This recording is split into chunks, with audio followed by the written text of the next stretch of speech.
Hi, hello, and welcome. This is Lou Abbott. I'm the founder of MLMTheWholeTruth.com and the author of the book and course by the same name, MLM The Whole Truth. And that's available, of course, at my website, MLMTheWholeTruth.com. I want to welcome you to a continuing discussion of the critical success factors. In my book, I talk about 12 critical success factors that are absolutely necessary. They need to be in place if you want to achieve the greatest kind of income. That income I call reliable, long-term, leveraged residual income. So RLLRI, reliable, long-term, leveraged residual income with a network marketing company. And in this particular discussion, we're going to talk about critical success factor number 7 that deals with competitive pricing. How important that is. So often people forget basic business fundamentals when they start working with a multi-level marketing company. I'm asking you not to do that ever. So we're going to talk about competitive pricing, but in the context of that, a very interesting, larger issue emerges, one that's important for everybody, important for our industry as a whole. What's that issue? Well, it's illegal pyramids versus legal distribution. Illegal pyramids versus legal distribution. I want to spend some time on this because there's a lot of misconceptions. There's even business authors out there that think that all network marketing companies are somehow illegal pyramids, or they don't know the difference and can't tell the difference. There's some anti-MLM zealots that write and think that they're experts and they don't know the difference. I want to help clarify for you in your mind in a very simple way with some graphics what's the difference. First of all, I want to show you 2 pyramids, and this will help you clear up this issue. Here's pyramid number 1, all right, and it's got a pyramid originator. It's got some levels in here to it and more levels to it. Here's another pyramid.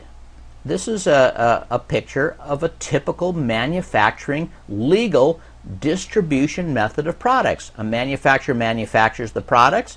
They sell them out to wholesalers. They pass them on to regional distributors or jobbers.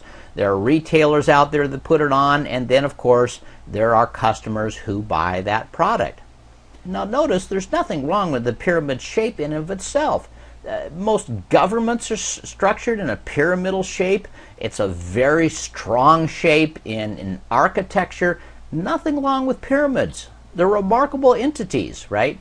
But there are illegal pyramids, and you certainly don't want to participate in one of those, and you ought to know the difference if you're going to be in network marketing, because many people do not. So let me show you a big difference.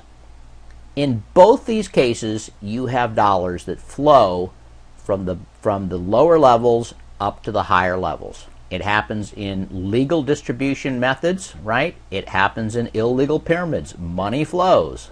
That's not a problem. What is a problem, though, and a distinguishing factor, is that value in a legal distribution function, value always flows back to the customers. So while you have dollars going up, you have value flowing back, and you have lots of customers who with a free will are saying, I happily give my money because I'm getting value. That's the case. Not so in an illegal pyramid. There's no value flowing back to these people over here. Instead, what you might have down here are dupes. And rightly so, the law tries to eliminate people from being dupes and protects people. But often that's an imperfect system, okay? So that's the difference between illegal pyramid and legal distribution. I used to think, well, heck, if there's products, it must be legal. If there's no products, it's not. Well, you're going to see it's not that cut and dried. There's some real gray areas here. But in the case of a legal distribution or a legal network marketing company, there must be customers.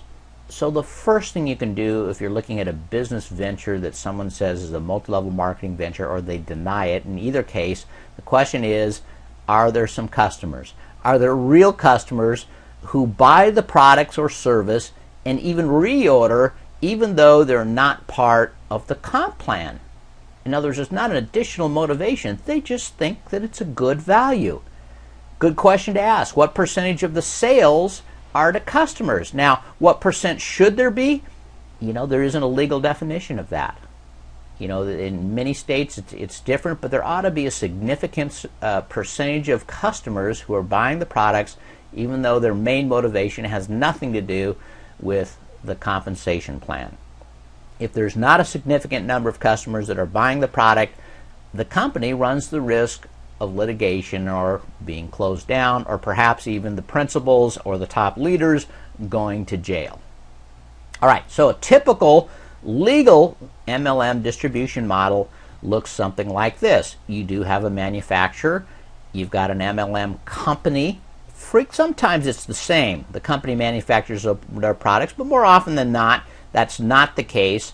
The MLM company simply works as a sales arm. They have their products manufactured and labeled, private labeled for them, and that's okay. You've got your upper level distributors, you've got your middle level distributors, you have your newest distributors, then underneath it all, you have customers, and of course, that's the critical thing. You have to have dollars flowing up. You know, I mean, obviously, if there's no dollars flowing up, you're in trouble. And to be legal, you have to have value flowing back through the ranks to the customers ultimately. Now, here's another question that comes up. It's a myth I want to dispel. Does it matter how many levels there are between the manufacturer and the customers? Does that matter at all? Well, the answer, candidly, is no, right? It doesn't matter at all. All that matters is that there's value flowing and that the customers are happy. I mean, if you had 100 levels and you were paying 100 people between the manufacturer and the customers, but the customers still felt they were getting great value, what difference could it possibly make? Doesn't make any difference at all. Now, is it possible if you have 100 people getting paid before the customers can receive their value? Well, it might. The more levels there are, the more difficult it is. But the question is not how many levels and how many people are here. The question is there real value going to customers, and do they see it as such, and can you establish that that's a reality? If so, no harm, right? It can be completely legal. Now, one other myth while we're at it. Sometimes people say, well, okay, part of the problem is the people that get in early make all the money, and the people that come late don't make any. In a properly designed network marketing compensation plan, it doesn't matter whether you come in early or you come in later. If the compensation plan allows for it, you should be able to make a lot more money, even though there's hundreds of people above you in the compensation plan. Let me just show you how this works, all right? Let's say this is you up here. You're the very first person in a network marketing company, and you sponsor, this is you, and you sponsor 3 people.